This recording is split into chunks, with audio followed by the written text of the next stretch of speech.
Hi guys, so today I'm going to share with you a brief history about the great city of Lusaka and an area called Mandahill.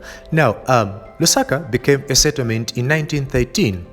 It all started as a British remote outpost for British administrators and farmers. So all the farmers that came from Europe and other parts of Asia came and settled in the city of Lusaka.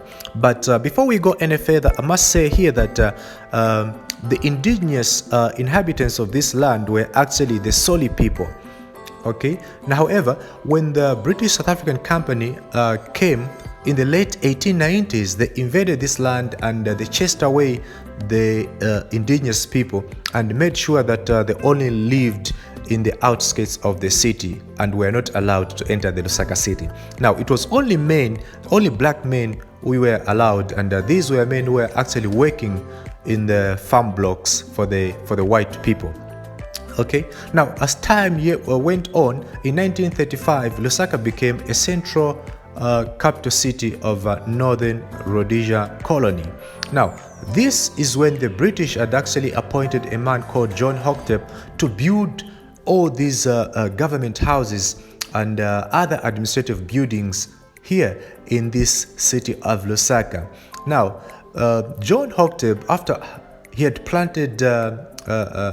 constructed a lot of these buildings, he actually planted a lot of beautiful trees in the streets of Lusaka. And even today, when you come to Lusaka, you will be able to see a lot of trees around this area and along most streets in Lusaka. You have areas like the Hoodlands, you have areas like North Mid, you have areas like where State House is actually located, Kabulonga, and these other areas. You see the beautiful trees that are along the roads.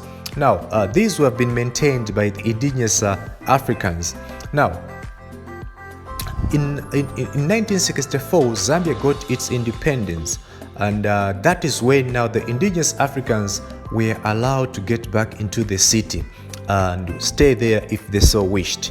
Now, the planting of trees which I've talked about by John Hocktep and the other gardenings which were done by Africans in this area of Lusaka, it is actually what earned Lusaka a name of the Garden City of Africa.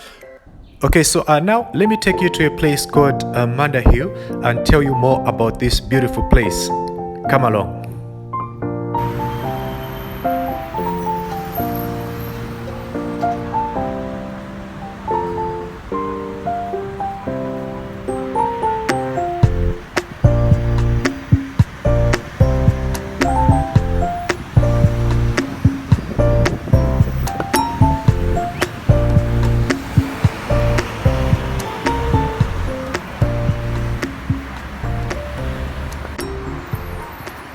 Okay, hi guys, my name is Samson-The, and you also know me as Uncle Sam, the Z blogger.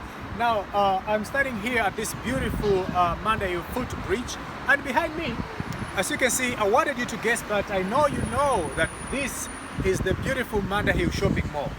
Okay, now, in our local language, Mandahill simply means a graveyard. Okay, now you may be wondering, how the hell did this beautiful place get a name of a graveyard? Okay, so the history of Lusaka cannot be told without the storyteller mentioning this beautiful place. It will be not complete. Okay, so a story is told that about 200 years ago, the areas surrounding this place where Mandahill shopping mall is, on the western part of it is actually Luangwa, and furthermore we have Garden Compound and you have Olympia on the other side, and on the southern part of it is actually North Mid. It used to be gardens, so people came from distant places just to come and do their gardening in these areas. Okay, now as years went on, they discovered that thieves used to come and steal from their gardens when they were away. So they decided to come and have a man stationed here permanently, and that man was to be Lusaka. So Lusaka came and settled there, where you can see that copper building there. That is the National Assembly of Zambia building. Now, it is there where he actually settled, and he used to do his gardening from the Garden Compound and Luangwa area. Now, as years went on, more people joined him and the village grew big. So they designated an area for burial, and where the Mandahill shopping mall sits today was a graveyard, hence the name Mandahill. So if you didn't know, now you know.